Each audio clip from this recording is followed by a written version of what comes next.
बिहार में जहरीली शराब से अब तक मरने वालों की संख्या 71 या इससे ऊपर हो चुकी है।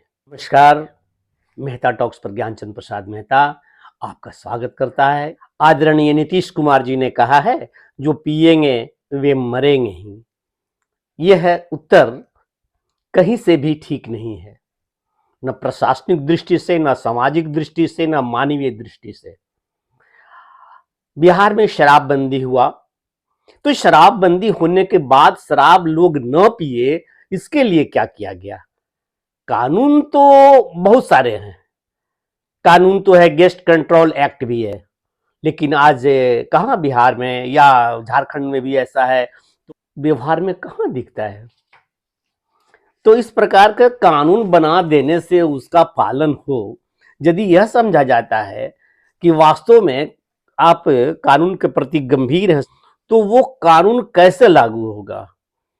शराब कैसे नहीं पीना चाहेंगे लोग? शराब पीना कैसे लोग छोड़ेंगे? इसके लिए क्या किया गया?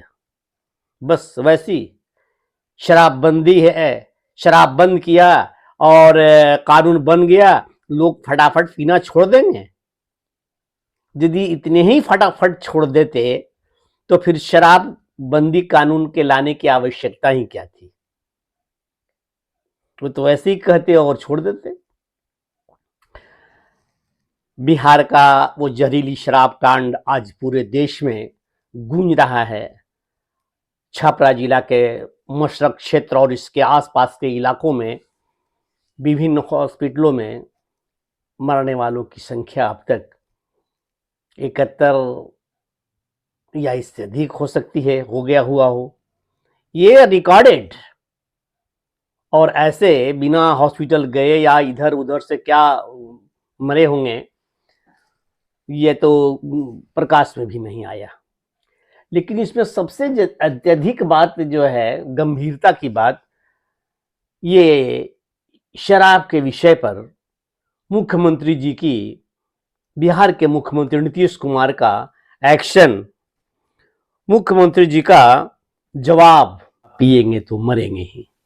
लेकिन पीने से रोकने की जवाबदेही किनकी थी? शराबबंदी जब शुरू में प्रारंभ हुआ तो एकाएक पुलिस वालों और अन्य लोगों की छापेमारी, गिरफ्तारियां इतनी बढ़ गई कि एक भय सा तारी हो गया। पता ना कोई कब कैसे पकड़ ले कि आप शराब में हैं, और मैं कैसे कोई एक शरीफ आदमी प्रमाणित कर सकता था उस वक्त कि मैं शराब नहीं पिया हूं, या मेरे साथ, मेरे कार में, मेरे गाड़ी में, मेरे मोटरसाइकिल में, मेरे स्कूटर में की डिक्की में शराब की बोतल नहीं बरामद हुई है, ये पुलिस वाले ने रखा है।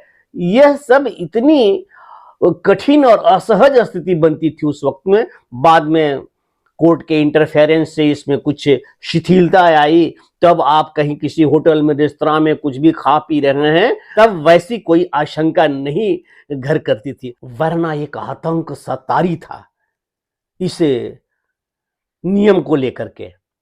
तो यह नियम जो व्यवहारिक न हो, जो सामाजिक न हो, जो जनता के हित में न हो, उस तरह से बना करके लागू करेंगे तो उसमें संशोधन की आवश्यकता पड़ेगी ही। और जब संशोधन की आवश्यकता पड़ेगी और कानून बना दिया और इसमें अपने जनता को शिक्षित नहीं किया, इसमें किसी तरह के वो इस कार्य को लेकर, शराबबंदी के कार्य को लेकर और इसमें बजट दे करके इस विभाग को जन जागरण की कराने की आवश्यकता थी।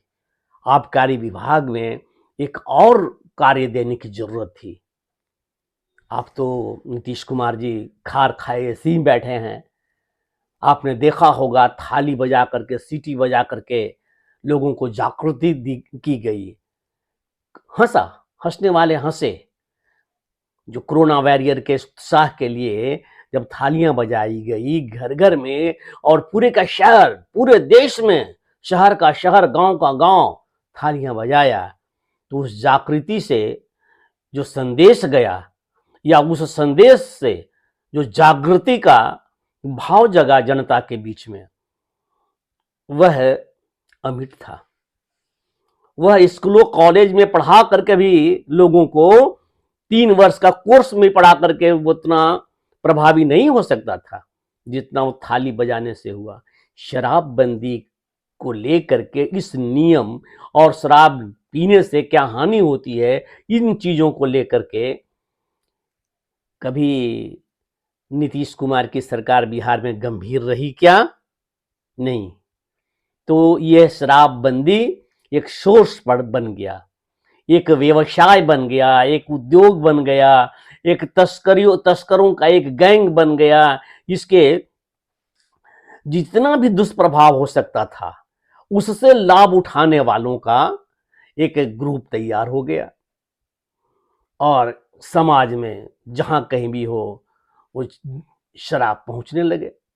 बड़े बड़े लोगों को तो कोई दिक्कत नहीं हुई, उनके यहाँ कोई छापामारी भी नहीं होती थी। अब बीच में सबके यहाँ छापामारी छोड़ दिया गया, जो जैसे जहां पाए। अभी भी शराब चल रहा है, हर दिन लोग शराब पीते हैं बिहार में, ऐसा थोड़ी है। बल्कि इस शराबबंदी के दौर में बिहार में शराब पीने वालों को और मजा आता है कि वहां एक रोमांच हो गया है शराब पीने में। वैसे तो वो शराब पीने में आनंद भी नहीं था। शराब पीने में आनंद तो और आता है तब जब कोई भय हो। वो खुला हो तो खुले में शराब पीने का क्या आनंद है? रेस्तरां है, बार है, सरकार ने कुछ करना ही नहीं है और शराब पी रहे हैं तो मजा क्या? और यदि उसकी रोक लग जाए, उस पर पाबंदी लग जाए, तो इसमें जो आनंद होता है शराब पीने में, कहाँ से लेकर हासिल कर लिया और पी लिया, उसमें गर्व महसूस करते हैं पीने वाले कि हमको थोड़ी कानून, कहीं से भी हम शराब मंगा लेंगे, कहीं से भी शराब आ जाती है। शराब बेचने वाले को फायदा, थानेदार को फायदा। पता नहीं ये ऊपर के इसके मंत्रणालय है, इस मंत्री तक भी राशि पहुंचती हो तो क्या कहा जाए। छपरा जिले के मसरक क्षेत्र में मोहली इलाके के आसपास लगभग जहरीली शराब से 71 या उससे अधिक लोगों की मृत्यु हो चुकी है अब तक। इससे प्रभावित, जहरीली शराब से प्रभावित लोगों को लेकर के जब विधानसभा में यह कहा गया कि इनको मुआवजा दी जाए, तो देखिए शराब का नशा कहाँ जाकर के बोलता है। नशे में कौन नहीं है मुझे बताओ जरा। मुख्यमंत्री जी का कहना है जो पिएगा वो मरेगा ही, लेकिन न पिए ये जिम्मेवारी किनकी है? शराब बंदी कर देने के बाद आपने देखा कि कितने लोग छोटे शहरों में, बड़े शहरों में, मध्यम किस्म के शहरों में, जो सारे बेरोजगार थे, जिनके पास कुछ करने का नहीं था, शराब के तस्करी में मालोमाल हो गए। और शराब पीने वालों को ऐसे में और रोमांच हो गया। लेकिन उन गरीबों का क्या, जो महंगे और मूल्यवान शराब का सेवन नहीं कर सकते हैं, गैंग गिरोह के माध्यम से प्राप्त कर, वे तो छोटी छोटी बस्तियों में, छोटे छोटे टोले और मोहल्ले में जो अवैध ढंग से शराब बनती है वहां ही जाते हैं और पीते हैं, और बनती भी और पीते भी हैं। लेकिन थाने में जब्त उस स्प्रीट का क्या, जो थाने से, मसरक थाने से जितनी स्प्रीट, जितने ड्राम जब्त किए गए थे कहीं से, नियम तो यह है कि जब्त किए गए स्प्रीट को बर्बाद कर दिया जाए। लेकिन पता नहीं क्या बात है, वो स्प्रीट ड्रम में थे, शायद सील भी था, लेकिन वो सील भी टूटे हुए हैं, उससे निकले भी हैं। वैसे पुलिस कहती है कि ये अफवाह है, मसरक थाने से ऐसा कोई भी स्प्रीट बाहर नहीं गया है, बेचा नहीं गया है। लेकिन पुलिस जांच कर रही है, इसके नमूने लिए गए हैं और इन नमूनों को लेकर के जांच के लिए भेजा गया है कि क्या इन स्प्रीट का ही उपयोग उन शराब में हुआ जिन शराब को पी करके लोग मरे हैं। जो भी हो, जैसे भी हो, जिम्मेवारी नीतीश कुमार जी की है और बिल्कुल ये सही है कि इस जिम्मेवारी को स्वीकार करके नीतीश कुमार को मुख्यमंत्री के पद से रिजाइन देना चाहिए। इस्तीफा नहीं देते हैं तो बिहार की जो स्थिति है, राजनीतिक स्थिति है, ये शराब के पीने से जो विधि व्यवस्था की स्थिति है सो तो है ही है। लेकिन मुख्यमंत्री जी के द्वारा उत्पन्न बयानों से जो राजनीतिक माहौल वहां कायम है, उन सबों को देखते हुए बिहार में राष्ट्रपति शासन लगा देना ही उचित है। आशा है यह वीडियो पसंद आया होगा। कृपया पसंद आए तो लाइक कर दें, सब्सक्राइब करें, कुछ कमेंट्स दें। फिर मिलते हैं अगले किसी। नमस्कार, धन्यवाद।